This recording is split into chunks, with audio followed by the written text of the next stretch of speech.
और नीट में advance IIT advance में भी आपके ये क्वेश्चन होते हैं और उसी टाइप के हम क्वेश्चन करेंगे। बट उन क्वेश्चनों को करने के पहले हम कुछ बेसिक बातें बताएं जिससे कि आपके फंडामेंटल्स क्लियर हो जाए। हम बात करते हैं स्पीड की। पहले स्पीड क्या होती है? Speed is nothing but distance travel in A given time. Speed is scalar quantity. Distance divided by time is called speed. ये होता है आपका scalar quantity. It is not dependent upon the direction.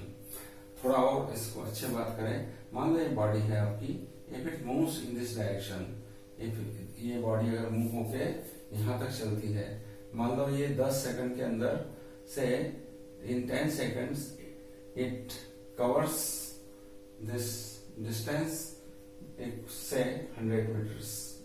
So what will be the speed of this body? Its speed will be the distance traveled. Distance traveled, how much it has traveled the distance in 10 seconds? 100 meters. So answer will be 100 divided by 10 second. So it will be 10 meter per second will be the speed of this body. What happens if this body comes back in the backward direction? मान लो ये यहां तक चली and then it reverses इस direction and moves back and comes at this point. Meanwhile it travel से 60 metres back. तो आपकी body यहां से चालू हुई, यहां तक मोशन किया, 100 मीटर कवर किया, फिर वापस इस बॉडी ने 60 मीटर कवर किया। ये टोटल डिस्टेंस इसकी हो गई अब 100 plus 60। As I told you that speed is a scalar quantity, it is not dependent upon the direction.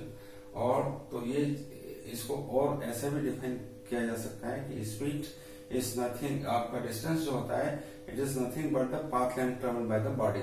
सो ये पाथ लेंथ कौन सी हुई इसकी? ये बॉडी इधर से इधर आई, फिर वापस इस डायरेक्शन में गई, तो पाथ लेंथ कितना हो गया? ये प्लस ये। सो टोटल डिस्टेंस कवर्ड हुई आपकी इस केस में 100 प्लस 60 और टोटल टाइम दिया। मान लो ये बैकवर्ड डायरेक्शन गया, 60 मीटर की दूरी इसने तय की, तो मान लो इसको लगा आपको 4 सेकंड, तो आप ऐसा लिख सकते हो 100 plus 60 plus 10 second plus 4 second. So that will be speed will be 160 upon 40 metre per second. तो ये आपका स्पीड होता है। स्पीड में जो भी लेंथ, पाथ लेंथ जो होगी दैट विल बी एडेड। इसके अपोजिट हम वेलोसिटी के बारे में बात करें। Velocity is your displacement upon time. Velocity is your displacement upon time. अगर मान लो इसी एग्जांपल में बात करें, ये बॉडी की वेलोसिटी अगर पूछी गई हो तो what I will do, see what is the displacement when this body was in motion. ये बॉडी यहां से चालू हुई, यहां तक गई, 100 मीटर तय किया इसने दूरी, उसके बाद वापस पीछे 60 आई, तो टोटल डिस्प्लेसमेंट कितना हुआ? See finally the body has come to this point. It means this is the final position of the body and this is the initial position of the body. Displacement can be defined as the difference between the final position minus initial position. So ये final position ये 100 था, 60 minus हुआ, इसका मतलब ये final position 40 metre पे है, तो और ये आपका 0 मान लीजिए। तो डिस्प्लेसमेंट हो गया आपका 40 मीटर्स और टाइम हो गया आपका वही ले लीजिए 10 प्लस 4 सेकंड। अगर टाइम इतना ही लगा है तो 10 प्लस 4 सेकंड। सो ये हो गया आपका 40 bye 40 metre per second. So that will be the speed. एक चीज और ध्यान रखना, speed will always be greater than your velocity. Why? The speed cannot be less than your velocity. Velocity can be less than or equal to speed, but speed can never be less than velocity. Why? Because in speed we take distance, and distance is the path length traveled by the body, and path length traveled by the body can never be negative. It will be always positive. और velocity में क्या होता है? We are talking about here displacement. Displacement if the body changes its direction, if it is moving in this direction and later on if it moves backward, then the displacement will be less than the distance travelled by the body, and as you have seen here. So this is the basic difference between the speed and velocity. So velocity is a vector quantity. You can say velocity is a vector quantity. It is dependent on the direction of the body. अब हम आगे बात करते हैं, इसके कुछ curves होते हैं, आपके ग्राफ्स होते हैं in exams. Graphs are given and questions are asked from those graphs. So let us talk about those graphs. यदि आपका xt का ग्राफ है, सेकंड ग्राफ आपका vt का है, और आपका ये एक्सेलरेशन और टाइम का ग्राफ होता है. Acceleration will talk. ये अगर आपका xt का ग्राफ है और vt का ग्राफ है और at का ग्राफ है, तो कौन कौन सी चीज निकाल सकते हो आप? xt का ग्राफ से आप क्या निकाल सकते हो? xt के ग्राफ से आप स्लोप निकाल सकते हो. अगर आपका ग्राफ बना है xt का, if this is your t and this is your x, और ग्राफ जो बना है xt के बीच के जो ग्राफ आएगा उसमें जो स्लोप होगा, the slope dx by dt will be your velocity. ठीक है. ये ग्राफ कैसे भी हो सकता है. We will see different types of graphs. अगर आपको x और t के बीच में कोई ग्राफ दिया है, दैट इज द डिस्टेंस और टाइम के बीच में ग्राफ दिया है, उस ग्राफ का जो भी स्लोप होगा, that slope will be your velocity. मान लो आपको v और t के बीच में कोई ग्राफ दिया, t x एक्सिस पे, v y एक्सिस पे, v और t के बीच में कोई ग्राफ दिया, तो इसका जो स्लोप होगा dv by dt will be your acceleration. So by knowing the slope, you can calculate, you can report the acceleration of the body. We are taking up numericals based on these graphs shortly. और इसी type से आप a और t का graph भी आपको दिया होगा, and you will be asked number of questions out of those graphs. So let us take one example, one numerical, कि इसको कैसे किया जाता है. एक numerical लेते हैं. Take this numerical.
देखिए ग्राफ दिया है v और t के बीच में, और ये ग्राफ के कोऑर्डिनेट्स दिए हैं. ये ओरिजिन है आफ्टर 2 सेकेंड. ये जो है इस पॉइंट का कोऑर्डिनेट है 2 5, x डायरेक्शन 2, y डायरेक्शन 5. उसके बाद ये t बराबर 4 सेकंड के बाद इसका कोऑर्डिनेट, इस पॉइंट का कोऑर्डिनेट होता है 4 5. x की डायरेक्शन में 4 है, y की डायरेक्शन में 5 है. इसको 5 लिख सकते हो. ये 5 मीटर पर सेकंड. ये वेलोसिटी ऐसी बढ़ रही है. Velocity, this graph is between velocity and time. और ये जो है आफ्टर 7 सेकंड इट्स पोजीशन, इसका जो है वेलोसिटी और टाइम का बीच का जो कोऑर्डिनेट होगा, इट इज 2 - 10.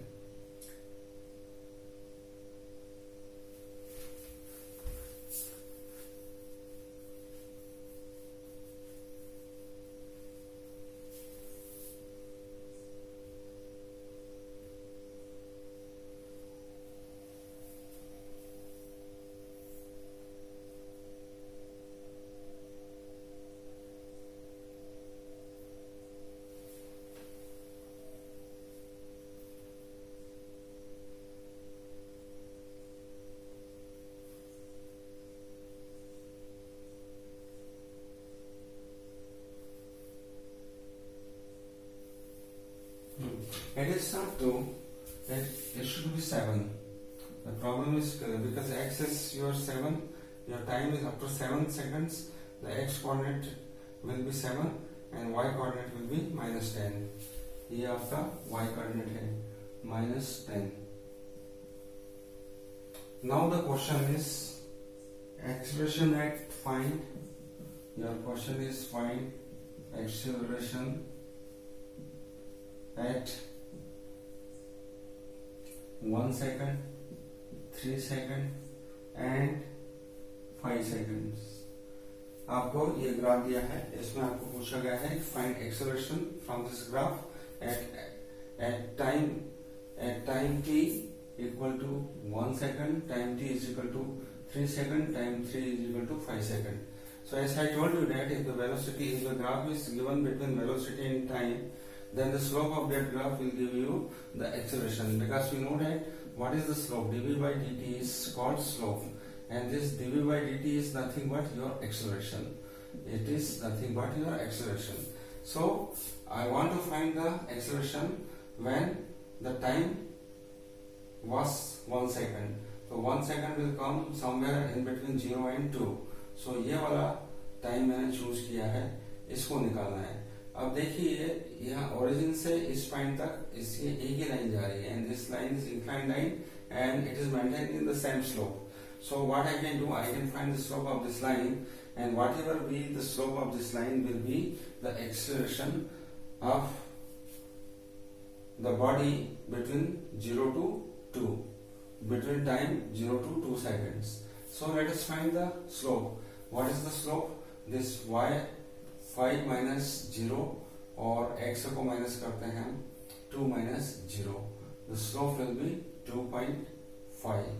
ये आपका स्लोप हो गया 2.5.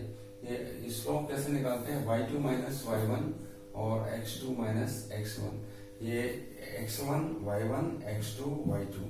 इस y2 में से y1 माइनस किया, x2 में से x1 माइनस किया और इनकी वैल्यूज यहाँ रखोगे तो आपको स्लोप मिलेगा 2.5 सेकेंड. ये जो है एक्सेलरेशन, जो स्लोप आया है 2.5 स्लोप आया है, इसका मतलब the acceleration will be metre per second square. और ये एक्सेलरेशन जो है it will remain constant between 0 to 2. Now find the acceleration for time 3 seconds, time equal to 3 seconds. So where the 3 will come? 3 will come somewhere here in between these 2 and 4. तो ये देखिए इसकी line देखिए, it is a straight line. It is not changing. It means slope is 0. Straight away you can report that acceleration is 0. But even using this equation you will find that the slope was 0 for this line, 4 minus 2. So 0 by 2 is equal to 0. The slope is 0. Acceleration is 0. So acceleration will be 0 from t equal to 2 seconds to t equal to 4 seconds. Now come to this portion of the graph. t is equal to 5 second. 5 second पे ये पूछ रहा है, ये line straight है, बनाने में थोड़ा गलती किया है. It should join like this. It should join like this. See. This is your point 5. अभी पूछता है 5 में एक्सेलरेशन कितना होगा. 5 में एक्सेलरेशन निकालने के लिए इस लाइन को देखिए, you can take this complete line, है ना. तो ये लाइन का जो स्लोप होगा वो आपको एक्सेलरेशन देगा इस पॉइंट और इस पॉइंट के बीच में, बिकॉज इन दोनों पॉइंटों के बीच का लाइन जो जा रही बिल्कुल स्ट्रेट लाइन है. तो इसका स्लोप निकाल दीजिए. ये फाइनल पोजीशन आपकी -10 है. y2 minus 10, y1 is again 5 minus 5, x2 7 minus 4. So it will become equal to -15 by 3. Your slope is -15 by 3. As you see the direction has changed now. ये पहले आपकी डायरेक्शन ऐसे जा रही थी, गाड़ी किसी पर्टिकुलर डायरेक्शन जा रही थी, उसके बाद ग्राफ की पोजीशन चेंज हुई. इसका मतलब इसने डायरेक्शन चेंज किया है, डायरेक्शन चेंज किया है और ये नीचे नीचे की तरफ जा रहा है. वेलोसिटी की डायरेक्शन चेंज हो गई है और ये इसने क्रॉस कर दिया है. तो इसके बाद अगर इसका डायरेक्शन ये एक्स एक्सिस से क्रॉस कर दिया है तो मतलब क्या हुआ इसका, what is the meaning of this, we will discuss it also, but for now your acceleration is -15/3, so that is what is my answer. यहाँ पर आपका 2.5 एक्सेलरेशन हुआ metre per second square, acceleration 0 है, और -15/3 metre per second square will be the acceleration. अब हम बात करें कि इसकी वेलोसिटी जो है, एक डायरेक्शन में ये गाड़ी जा रही थी, यहां से इधर चली, ठीक है, उसके बाद इसका एक्सेलरेशन जो है कांस्टेंट हुआ, उसके बाद एक्सेलरेशन क्या हुआ,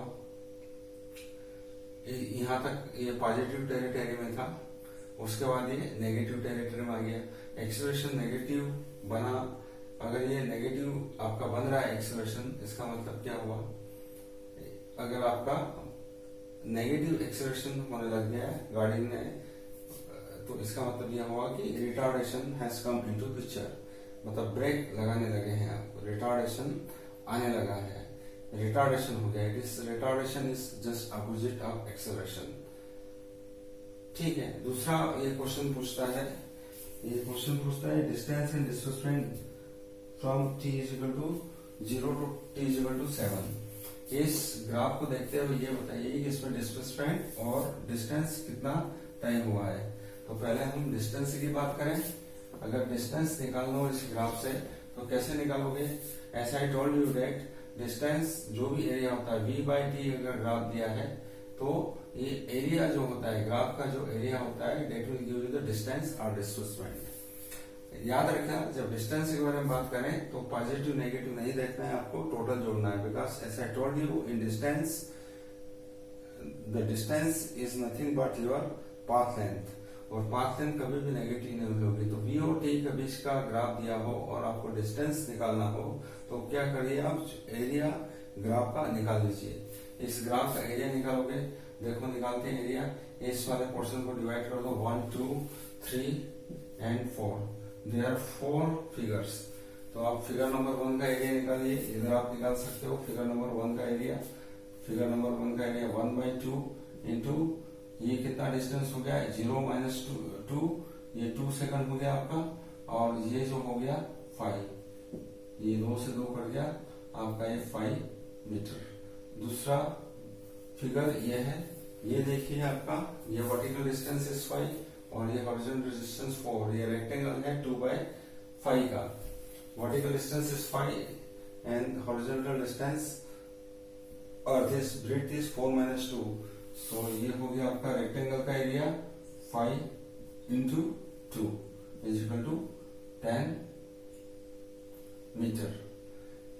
तीसरा निकालिए, तीसरे का निकालिए 1/2, अगेन 1 है, ये 4 से 5 के बीच का डिस्टेंस 1 है, और ऊपर है आपका 5, तो ये हो गया 2.5 मीटर।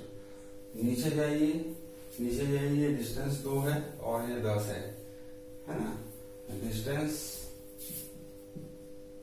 2 है और नीचे 10 है, नेगेटिव साइन मैंने छोड़ दिया है, why, because I am calculating distance, तो ये से ये कट गया आपका 10, इन चारों को जोड़ लेंगे, 10 10 20 25 और 27.5 metre will be your distance.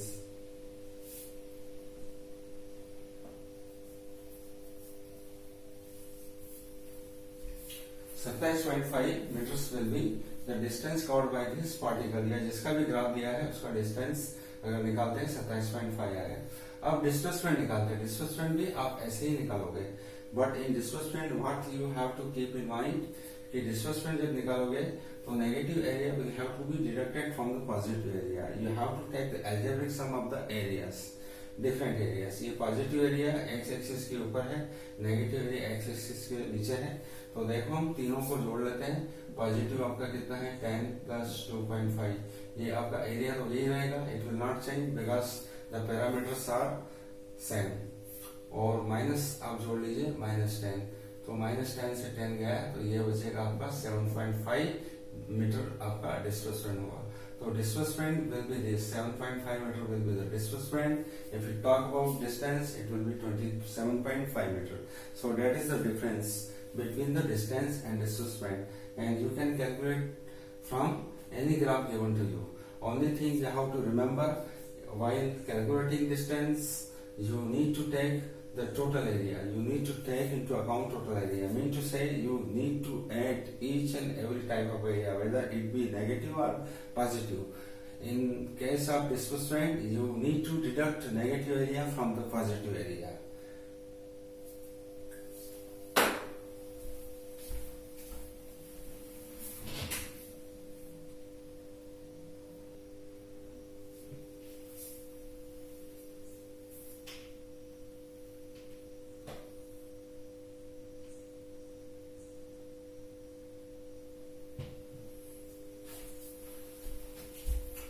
अब हम बात करते हैं इसी जो मैंने थोड़ी देर पहले छोड़ दिया था उसके बारे में बात करते हैं। देखिए यहाँ पर ये वेलोसिटी बढ़ रही है, ये जीरो से चालू हुआ वेलोसिटी बढ़ी बढ़ी बढ़ी और ये वेलोसिटी और टाइम के बीच का ग्राफ है। उसका वेलोसिटी कांस्टेंट हो गई, उसका वेलोसिटी कम होने लगी और यहाँ पर आकर वेलोसिटी जीरो हो गई। इसका मतलब क्या हुआ कि आपकी जो मोशन बॉडी की हो रही है वो पहले तो बढ़ी, उसके बाद कांस्टेंट उसकी वेलोसिटी रही, उसका वेलोसिटी कम होते होते यहाँ जीरो हो गई। ठीक है, जीरो हुई वेलोसिटी, उसके बाद क्या हुआ, ये फिर ये वेलोसिटी नेगेटिव डायरेक्शन बनने लगी। See this direction is opposite to Y axis. ये वाई एक्सिस पॉजिटिव है ऊपर की, वाई एक्सिस नेगेटिव है। अगर नेगेटिव डायरेक्शन में वेलोसिटी बढ़ रही है, इसका मतलब क्या हुआ कि गाड़ी ने अपनी डायरेक्शन पूरा चेंज कर दिया, 180 डिग्री से चेंज कर दिया। मतलब गाड़ी पहले इधर जा रही थी, इधर आई, यहाँ तक गई, फिर यहाँ से यहाँ तक कांस्टेंट रही, स्पीड उसकी वेलोसिटी कांस्टेंट रही, फिर गाड़ी यहाँ पर जो है रुकी और रुकने के बाद फिर वापस गाड़ी की डायरेक्शन चेंज हुई। और जब गाड़ी की डायरेक्शन यहाँ पर चेंज हुई, डायरेक्शन जब चेंज किया उसके बाद ये velocity plus plus plus velocity बढ़ने लगी उसकी गाड़ी की। इस ग्राफ का ऐसा मतलब आप निकाल सकते हो कि ये नेगेटिव डायरेक्शन में वेलोसिटी प्लॉट किया है, इसका मतलब गाड़ी की डायरेक्शन चेंज हो गई है और गाड़ी की डायरेक्शन चेंज होने के बाद ये स्पीड, इसकी वेलोसिटी और बढ़ी है, इसकी वेलोसिटी बढ़ी है।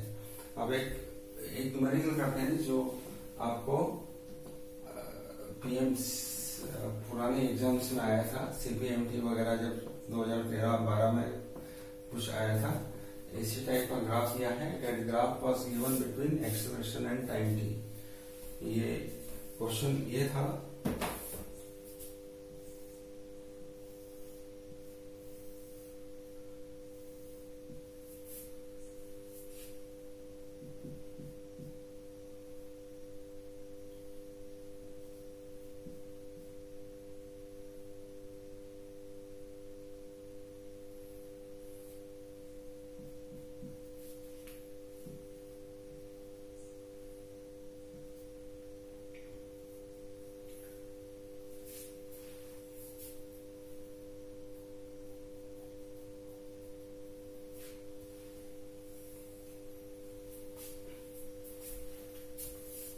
ये क्वेश्चन दिया था कि find acceleration, find acceleration, find acceleration is the question. ये बॉडी इनिशियल पोजीशन इसकी ओरिजिन पे थी 0 पे, बाद में इसकी पोजीशन हो गई 1 2 और ग्राफ जो दिया है आपको x distance versus t square, time का स्क्वायर में दिया है। The graph is given between x and t square. आपको फाइंड करना है एक्सेलरेशन। आप एक्सेलरेशन निकालना है आपको, पहले तो इसका स्लोप निकाल लीजिए। आप स्लोप निकालोगे कैसा, 2 - 1 2 - 0 upon 1 - 0, the slope will be equal to 2। और अपनी इक्वेशन क्या होती है, y - y1 is equal to m x - x1। ये आपका इक्वेशन होता है, स्ट्रेट लाइन का इक्वेशन ये होता है। आप यहाँ पर वैल्यूज पुट कर दीजिए, y - y1 ये x1 y1 x2 y2, y1 will be equal to 0 and m will be equal to 2 x minus 0, so y will be equal to 2x। ये आपका इक्वेशन आया, y is equal to 2x।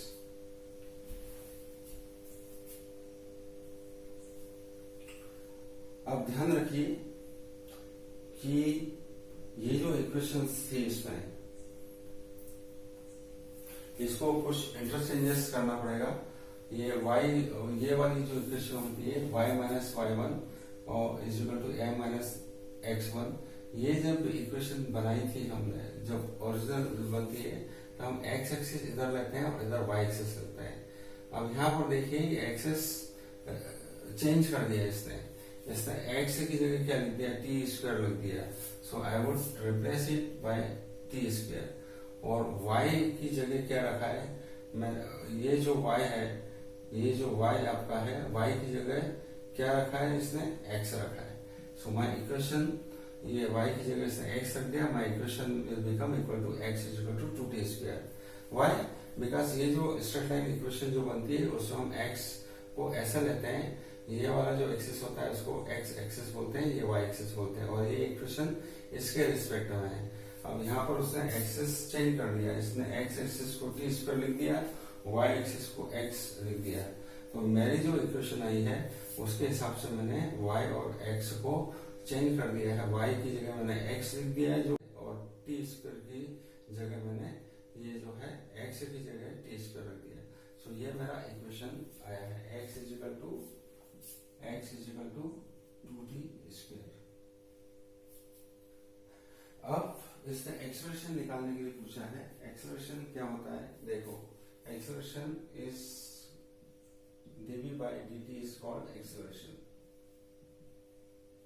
ये distance का equation मेरे पास लिखा है, if I differentiate this equation with respect to t, then क्या मुझे मिलेगा, 2 into t, it will be 4t। और एक बार और इसको डिफरेंशिएट कर दूं, d2x upon dt स्क्वायर, एक बार और मैंने इसको डिफरेंशिएट कर दिया तो it will be equal to 4। तो ये मेरा एक्सेलरेशन कितना है, 4 metre per second square will be my acceleration। this will be my acceleration की वैल्यू आ गई, acceleration will be 4 metre per second square. so that is how you can calculate। ये अच्छा question है। अगर ये एक्सेस चेंज कर दे तो आपको रिप्लेस कर देना है, x की जगह आपको t स्क्वायर रख देना है, या y की जगह आपको x रख देना है। इसमें ग्राफ बना दीजिए, ठीक है। ये मान लो आपको 3 और ये मान लो आपका 1, ये मान लो 2 3 है ना, 2 3 और ये 4, 2 3 2 4 2 4 6 कर लो इसको। देखिए आप ये इस पोर्शन को लीजिए, ये पोर्शन के विषय टाइम इंटरवल इज 1 सेकेंड, और ये डिस्टेंस कितनी है, 2 मीटर मान लो इसको, डिस्टेंस इज मीटर, तो 2 metre by 1, that is your आपकी वेलोसिटी हो गई 2 metre by 1। 2 metre per second will be the velocity between this and this. अब इस पार्ट और इस पार्ट को ले लीजिए, टाइम इंटरवल कितना है, 1 सेकेंड, और ये डिस्टेंस कितना है, अगेन 2, ये 4 6 माइनस 4, तो ये भी 2/1, तो ये भी आपका 2 मीटर पर सेकंड। इसके बाद ये डिस्टेंस आप ये वाला पोर्शन लोगे तो here also you will get 2 metre per second. तो देख लीजिए ये इक्वल इंटरवल में 1 सेकंड में डिस्टेंस कितना तय किया, 2 मीटर। 1 सेकंड में डिस्टेंस कितना तय किया, यहाँ से यहाँ तक का 2 मीटर। 1 सेकंड में डिस्टेंस कितना तय किया, 1 मीटर 2 मीटर। तो यदि equal distances equal time interval में बॉडी यदि ट्रेवल करती है तो that velocity will be called as uniform velocity. आपका कांस्टेंट वेलोसिटी का ग्राफ आपका इस तरह का रहेगा, है ना। यदि वेलोसिटी कांस्टेंट है तो आपका ग्राफ मान लो 0 सेकंड पे भी आपका यहाँ पर था वैल्यू, डिस्टेंस वही थी वही थी वही थी वही थी। इसका मतलब सॉरी, अगर ये इस तरह का ग्राफ होता है तो इसका मतलब बॉडी स्टेशनरी है। ये body is stationary because it is not moving, क्योंकि ये इसकी डिस्टेंस फिक्स है। अगर 1 सेकंड के बाद भी इसका डिस्टेंस इतना ही था, 2 सेकंड के बाद भी इसका डिस्टेंस इतना ही था, 3 सेकंड के बाद भी इतना ही डिस्टेंस था। अगर डिस्टेंस और टाइम के बीच में इस तरह का आपको ग्राफ आता है, straight line, horizontal straight line आती है, तो it indicates that body is at rest. Uniform speed भी वही होगी जो यूनिफॉर्म वेलोसिटी बताया है, ठीक है। आपको ये मैंने बता दिया, uniform velocity or uniform speed. Only the difference will be of direction. Otherwise, the graph will be same. और स्टेशनरी बॉडी का भी मैंने आपको बता दिया है. अब हम बात करते हैं एक्सेलरेशन की. What is acceleration? Acceleration is your rate of change of velocity with respect to time is called acceleration. Acceleration can also be uniform acceleration or non-uniform acceleration. But in our courses, we are not going to deal with non-uniform acceleration because laws of motions equations will not be valid for non-uniform acceleration. For varying acceleration के लिए आपका laws of motions equations are not valid. They are valid only for constant or uniform accelerations. So we are going to study only constant or uniform acceleration here.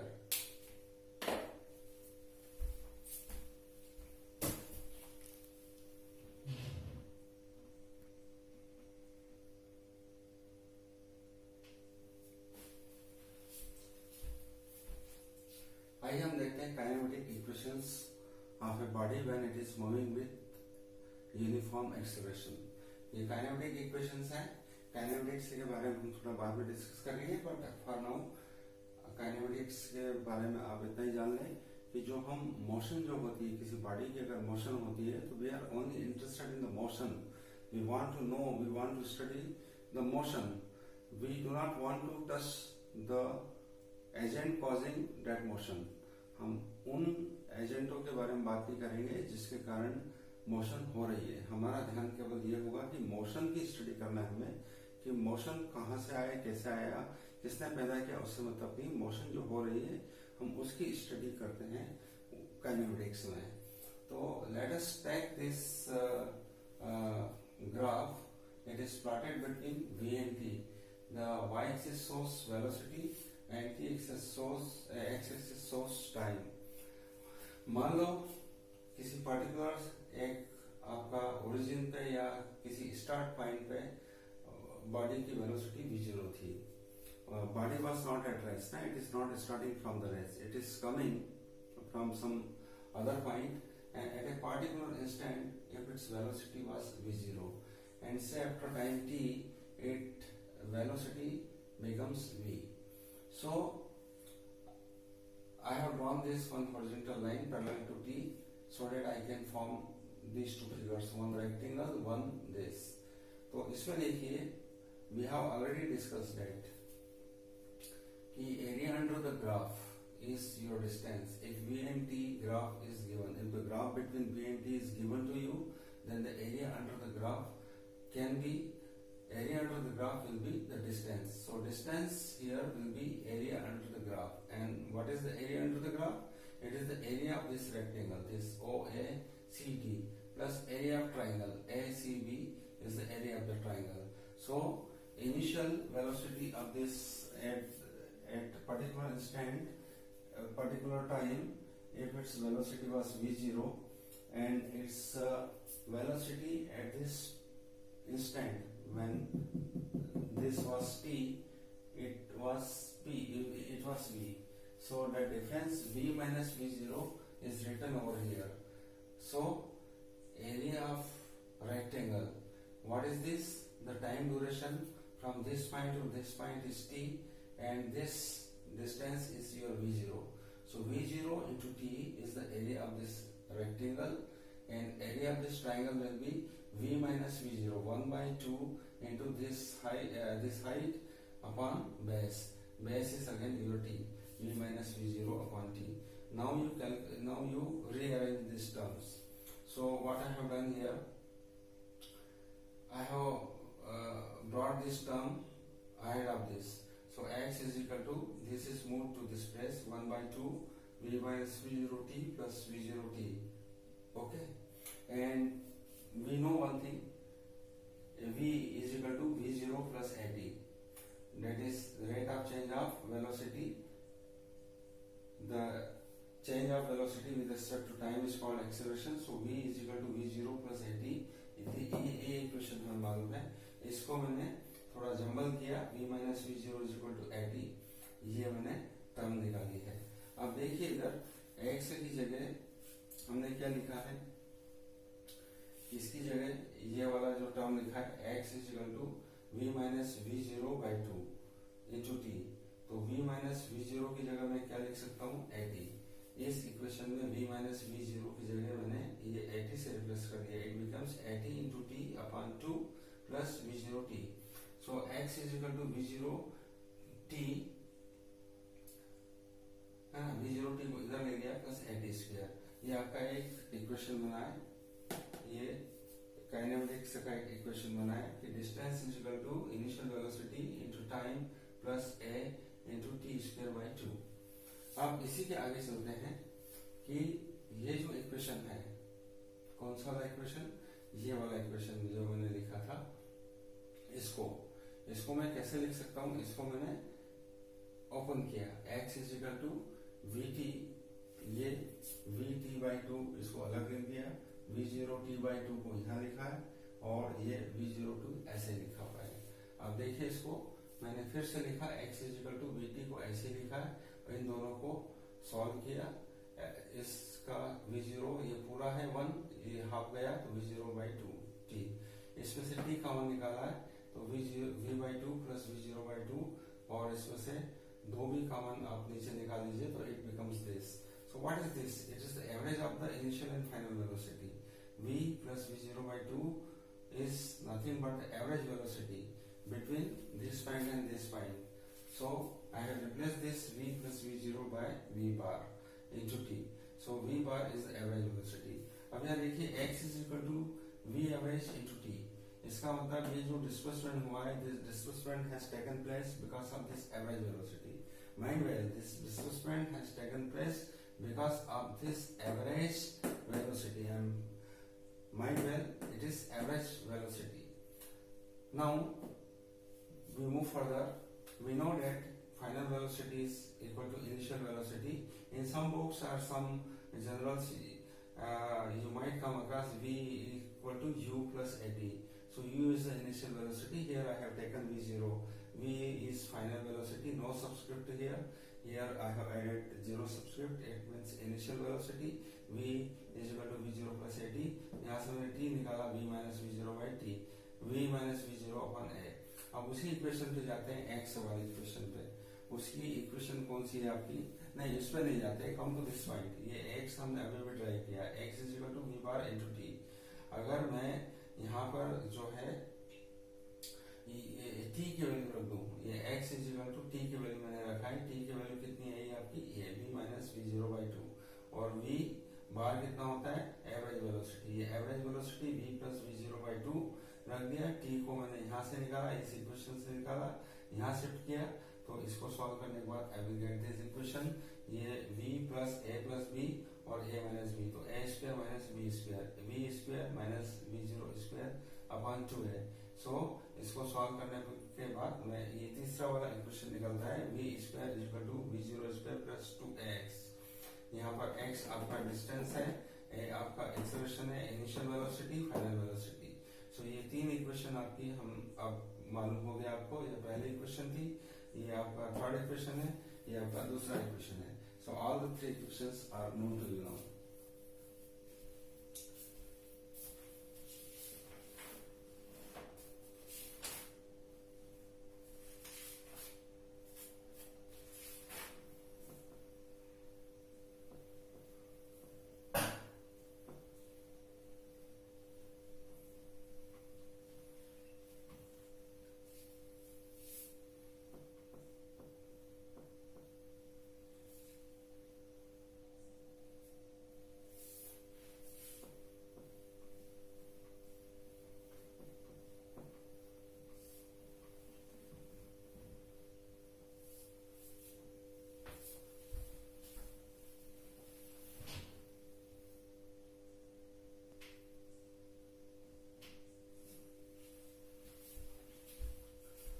अब हम बात करते हैं acceleration की। What is acceleration?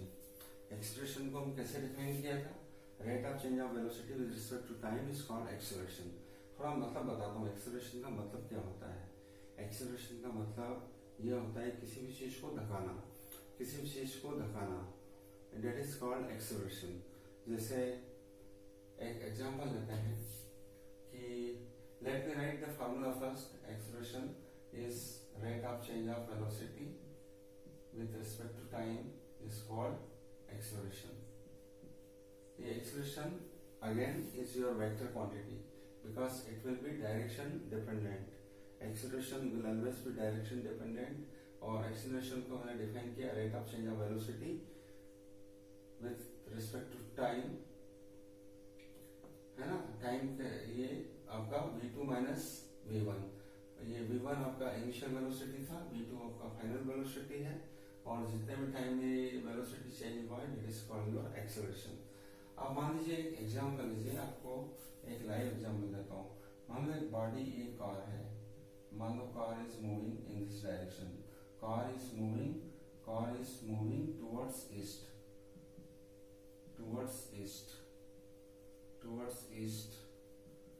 at a rate of say 4 meter per second. ठीक है. After 4 seconds, है ना, it was found to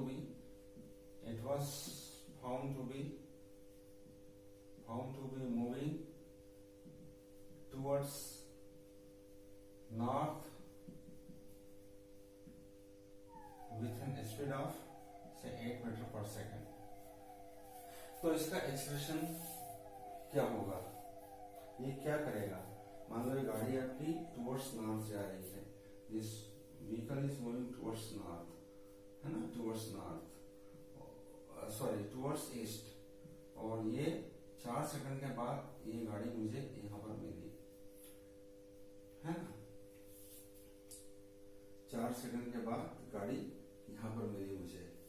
तो इसका मतलब क्या हुआ, देखिए इसको एक्सेलरेशन का मतलब समझाता हूँ. एक्सेलरेशन का मतलब क्या हुआ, ये देखिए, ये वेलोसिटी इसकी इस डायरेक्शन में, लेट अस से हम ये डायरेक्शन बनाते हैं एक्स वाई, इसको वेक्टर फॉर्म में लिखते हैं वेलोसिटी इन एक्स डायरेक्शन.